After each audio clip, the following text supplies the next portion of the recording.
बेंगलोर और नोएडा में क्या डिफरेंसेस हैं कि नहीं कि बहुत सस्ता है, पर ये डिसीजन सही है नहीं है।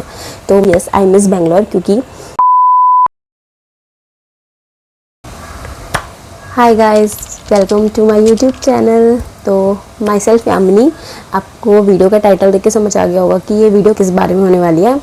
ऑल्सो मैं पहले अपना इंट्रोडक्शन दे देती हूँ वीडियो स्टार्ट करने से पहले।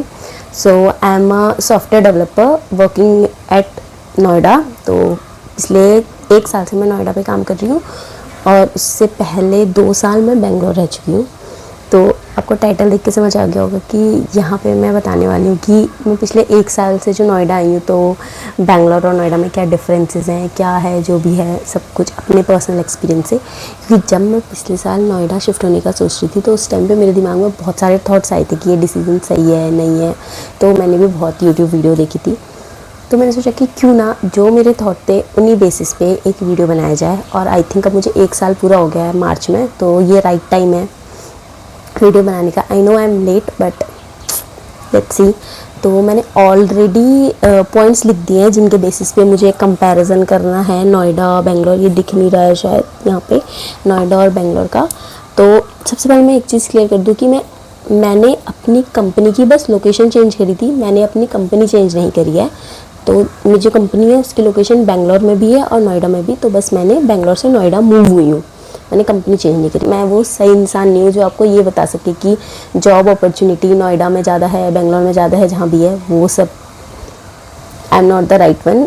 उस बेसिस में मैं कंपैरिजन नहीं करने वाली हूँ। मैं कंपैरिजन करने वाली हूँ कि जब मैं नोएडा शिफ्ट हो रही थी तो मेरे दिमाग में बहुत सारे थॉट थे, बेंगलोर का वेदर, नोएडा का वेदर, और लिविंग कॉस्ट क्या है, मतलब कुछ तो फ़ायदा होना चाहिए ना मुझे नोएडा आके, और भी जो उस बेसिस में मैं कंपैरिजन करूँगी। तो मैं यहाँ पे पॉइंट्स लिख देती हूँ सारे कि मैं क्या क्या कंपेयर करूँगी। सबसे पहले कंपैरिजन होगा बेसिस ऑफ वेदर दोनों का, दूसरा होगा कॉस्ट ऑफ लिविंग, तीसरा है सोशल लाइफ बेंगलोर की और नोएडा की, चौथा है कि मेरे क्या पर्सनल रीजंस थे नोएडा आने के, और लास्ट होगा कि do I still miss Bangalore और I am happy in Noida, जो भी है वो मैं आपको बताऊँ। सबसे पहले शुरू करते हैं वेदर वाली चीज़ से। तो वेदर तो सबको ही पता है कि बेंगलोर का वेदर कितना अच्छा है, ठीक है, बट बाय द टाइम वहाँ पे भी गर्मी होने लग गई है, हम ये फैक्ट डिनाई नहीं कर सकते हैं। पर नोएडा का AQI ख़राब है और वेदर, गर्मी भी बहुत होती है, ठंड भी बहुत होती है। गर्म और ठंड के लिए मैं ये बोलूँगी कि इतनी कुछ एक्सट्रीम नहीं है, बेयरेबल होती है, सब जगह होती है। जो मेरा होम टाउन है टनकपुर, यहाँ पे भी बहुत गर्मी होती है, तो मैं तो कहूँगी यहाँ से तो फिर भी ठीक ही है नोएडा। मैं दिल्ली और गुड़गांव की बात नहीं कर रही हूँ, मैं नोएडा की बात कर रही हूँ। गुड़गांव में आज तक कभी गई नहीं हूँ, दिल्ली में घूमने जाती हूँ तो इतना मुझे उसका भी लिविंग का आइडिया नहीं है वहाँ पे, तो मैं नोएडा की बात करूँगी। दूसरी चीज़, नोएडा में ग्रीनरी अच्छी खासी है, जब बारिश होगी या कुछ होगा तो वहाँ पे ठंडी हवा भी आती है, रात में तुम वॉक करने निकलो तो सही है, मतलब मौसम इतना कुछ भयंकर नहीं है जो मुझे लग रहा था जब मैं शिफ्ट हो रही थी, ऐसा कुछ नहीं है। हाँ, AQI 2-3 महीने ख़राब रहता है, एक्सट्रीम ख़राब रहता है। अब तो मैंने रील्स वगैरह में देखा है कि बेंगलोर का भी उतना सही नहीं है, तो मैं कुछ नहीं कह सकती उस पर हाँ नोएडा का तो बहुत ही ख़राब है। तो वेदर के मामले में तो obviously Bangalore is the choice, पर नोएडा का वेदर इतना ख़राब नहीं है, मुझे लग रहा है दिल्ली से स्टिल बेटर है नोएडा में, क्योंकि वहाँ पे पेड़ पौधे हैं और जो जैसे सोसाइटीज़ हैं, फिर ग्रीनरी है, तो ऐसा नहीं है कि तुम कहीं फंसे हुए से तुम्हें सफोकेटेड सा फील होगा, बिल्कुल भी नहीं। मुझे तो नहीं हुआ पिछले 1 साल में, तो या ये चीज़ है। पर हाँ, बेंगलोर का वेदर तो बेंगलोर का ही है वो, पर वहाँ भी अब गर्मी होने लग गई। मैंने सुना है कि वहाँ पे भी लोग AC यूज़ कर रहे हैं, अब कूलर वगैरह यूज़ करने लग गए हैं, जो कि पहले 2 साल पहले, 1 साल पहले जब मैं रहती थी तब वैसा कुछ नहीं था, और जब मैं सबसे पहले शिफ्ट हुई थी 2023 में तब तो वैसा बिल्कुल भी नहीं था। तो सो सेकेंड हमारा होने वाला है जिस बेसिस में हम कंपेयर करेंगे cost of living. Cost of living सबसे मेन चीज़ है मुझे लगता है। जब तुम जॉब कर रहे हो तो जॉब तुम पैसों के लिए कर रहे हो और पैसे तुम्हारे राइट जगह जाने चाहिए, ये मुझे लगता है। तो कॉस्ट ऑफ लिविंग के लिए मैं एक चीज़ मैंने जो नोटिस करी है वो है कि जहाँ तुम बेंगलोर में सिंगल, मतलब मैं जहाँ बेंगलोर में डबल शेयरिंग में रहती थी उतने में मैं नोएडा में सिंगल शेयरिंग अफोर्ड कर सकती हूँ। जैसे मैं फ्लैट में डबल शेयरिंग में जितने में रह रही हूँ उतने में नोएडा में सिंगल शेयरिंग के रूम में रह सकती हूँ। ये है। अगर आपको इस पे ज़्यादा वीडियो जाननी हो कि फ्लैट्स कहाँ पे अच्छे हैं, क्या एरिया अच्छे हैं, ये वो है, तो वो मैं अलग से बना दूँगी, वरना ये वीडियो बहुत लंबी हो जाएगी, तो वो मैं अलग वीडियो में कवर करूँगी। पर कॉस्ट ऑफ लिविंग नोएडा की, हाँ जब मैं थी तो मुझे लगता था नोएडा बहुत सस्ता, ऐसा भी नहीं है कि बहुत सस्ता है, पर बेंगलोर से सस्ता है। ट्रांसपोर्टेशन भी मुझे लगता है काफ़ी सस्ता है, और जहाँ पे मैं रह रही हूँ वहाँ से तो मेट्रो भी पास है, तो मेट्रो से वॉकिंग डिस्टेंस पे मेट्रो है, तो मेट्रो में ऑफिस जा सकती हूँ। और दूसरा है कि अगर मैं रैपिडो, ऑटो, कैब ये सब भी करूँ तो मतलब हाँ, बेंगलोर के हिसाब से वो कैब वो सब सस्ती है, और जो लोकल ट्रांसपोर्टेशन भी है वो भी मैं 10 रुपये 20 रुपये में जा सकती हूँ आराम से। तो या कॉस्ट ऑफ लिविंग में ट्रांसपोर्टेशन काफ़ी सस्ता है नोएडा का, बेंगलोर से तो ऑब्वियसली।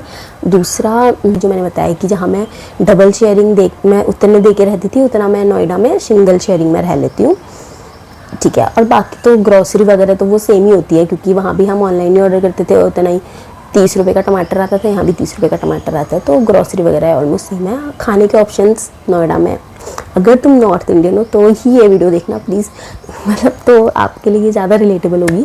तो खाने के options, south Indian food is good, but north Indian वालों के लिए तो नॉर्थ इंडियन ही ऑब्वियसली। तो खाने के ऑप्शंस नोएडा में तुम्हें हर टाइप का नॉर्थ इंडियन फूड मिल जाएगा, सब कुछ मिल जाएगा, तो नोएडा ऑब्वियसली। और लिविंग में मैंने क्या नोट करा था, मैं चेक कर लूँ एक बार।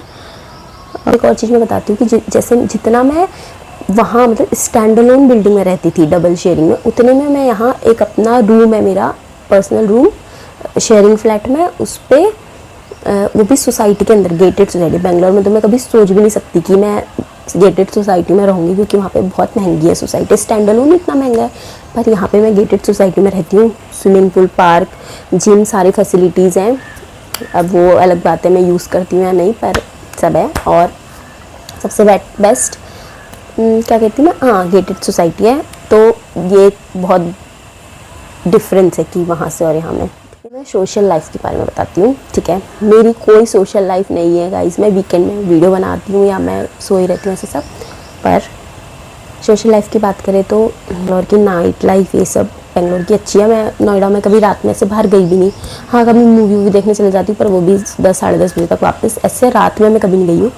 पर हाँ, बेंगलोर की नाइट लाइफ इज़ बेटर वहाँ पे, क्योंकि मेरे दोस्त लोग थे तो मैं जाती रहती थी उनके साथ। नोएडा में मैं कभी ऐसे गई नहीं हूँ।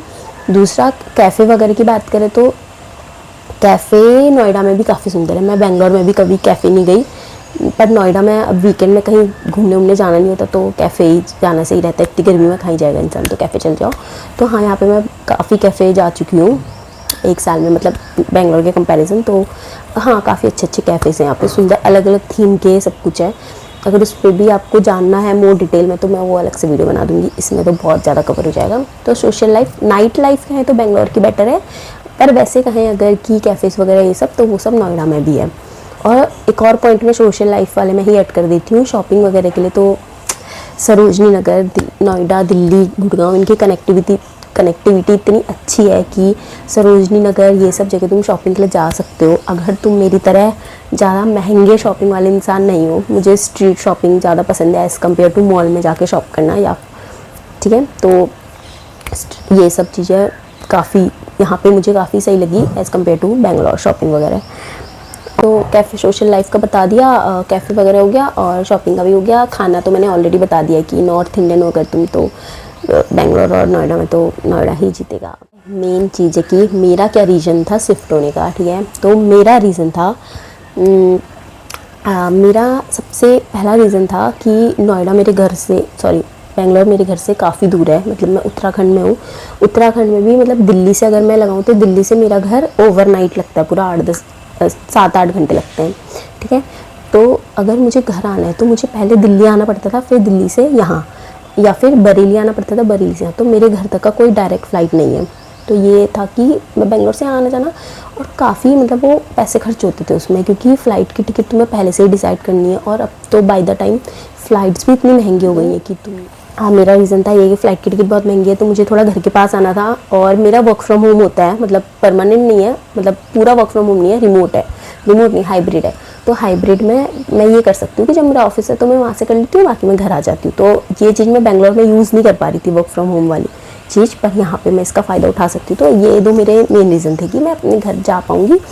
और सबसे मैंने कि मैं फेस्टिवल हो, कोई कुछ त्यौहार है, कुछ है, तो मैं अपने घर पे होती हूँ। बर्थडे है, कुछ है किसी का, कोई भी फेस्टिवल हो। और मेरे रिलेटिव्स भी रहते हैं नोएडा में, तो वो चीज़ भी है कि कभी वहाँ मैं घर नहीं आ पाई तो मैं वहाँ उनके वहाँ चले जाती हूँ, या फिर वो लोग मेरी कज़िन लोग मेरे घर पे आए रहते हैं। मुझे ऐसा नहीं लगता कि मैं कहीं बाहर रही हूँ, कभी मैं बीमार हूँ ये हूँ तो ऐसा है कि मेरा कोई ध्यान रख सकता है या फिर मैं घर आ सकती हूँ, ऐसा, जो कि बेंगलोर से नहीं था। लास्ट चीज़ मैं बोलूँगी कि do I miss Bangalore? Obviously yes, I miss Bangalore, क्योंकि मेरे दोस्त थे वहाँ पे, जो क्योंकि मेरी फर्स्ट कंपनी है, तो वहाँ पे मेरे बहुत अच्छे दोस्त बने थे, उनको मैं मिस करती हूँ और करूँगी। और दूसरा रीज़न है कि बेंगलोर से बीचेस वाले एरिया का बहुत इजी एक्सेस था। अभी जब मुझे ट्रिप का प्लान बनाना होता है यहाँ से, तो मुझे बहुत सोचना पड़ता है, पहाड़ों में जाके मैं बीमार हो जाऊँगी, यहाँ बहुत ट्रैवल करना है, ऐसा वैसा है, वो गर्मी है। पर बेंगलोर से था बीच वाले एरिया ईजी एक्सेस है, तो तुम जा सकते हो, पहाड़ भी वहाँ से हैं, ऊटी वगैरह है, और बीचेस भी हैं। तो बीचेस की मुझे बहुत याद आती है भाई, वो बीच के लिए तो मैं जब भी मैं कहीं ट्रिप का प्लान बनाती तो मुझे बहुत याद आता है बेंगलोर। और लास्टली बस मैं ये बोलूँगी कि अगर तुम्हारा फैमिली रीज़न है या फिर तुम्हारा घर भी नॉर्थ में है मेरी तरह, अगर मेरा ही जैसे तुम्हारा रीज़न है, तो नो डाउट तुम आ जाओ नोएडा। ऐसा कुछ सोचने वाली बात नहीं है कि AQI ख़राब है, ये ख़राब है, वो ख़राब। वो हमें लगता है हम यहाँ नहीं रह रहे हैं और सिक्योर नहीं है, ये नहीं वो नहीं है, पर मुझे 1 साल में ऐसा कोई दिक्कत नहीं है, टचवुड। तो अगर आपको और भी कोई डिटेल्स जाननी है कि कौन से एरिया अच्छे हैं रहने के लिए, कहाँ पे सोसाइटी के रेंट क्या है, ये सब, तो आप नीचे कमेंट कर देना, मैं उस पर भी वीडियो बना दूँगी। क्योंकि पिछले 1 साल में मुझे इतना तो नोएडा का आइडिया हो ही गया है। नोएडा से बाहर का मुझे आइडिया नहीं, पर नोएडा का मुझे आइडिया है, जहाँ पर मैं रह रही हूँ। मोस्टली कंपनीज उसी के अराउंड है, तो मैं उस पर आपको डिटेल्स दे सकती हूँ। और उसके अराउंड नहीं भी है तो नोएडा में कनेक्टिविटी अच्छी है, मेट्रो लाइन है, तो तुम कहीं से कहीं भी जा सकते हो। तो guys please comment, do let me know आपको ये वीडियो कैसा लगा, और आपको और इनसाइट जानने हैं और डिटेल्स जाननी है तो I will make another video. Comment करके मुझे बता देना। Bye bye. होप ये वीडियो अच्छा बनाओ। मैं पहली बार ऐसे वीडियो बना रही हूँ तो मुझे कोई आइडिया नहीं है, ना मुझे कुछ एक्सपीरियंस है। कहते हैं तो नोएडा में मेरे रिलेटिव्स हैं, नोएडा से मेरा घर पास है, नोएडा में मेरे कज़िन लोग हैं, मेरे दोस्त हैं, जो भी है। तो anyways Noida for me is a big thumbs up. But आपका क्या है, आपके क्या रीजंस है, तो उस अकॉर्डिंग आप डिसाइड कर सकते हैं। Bye bye.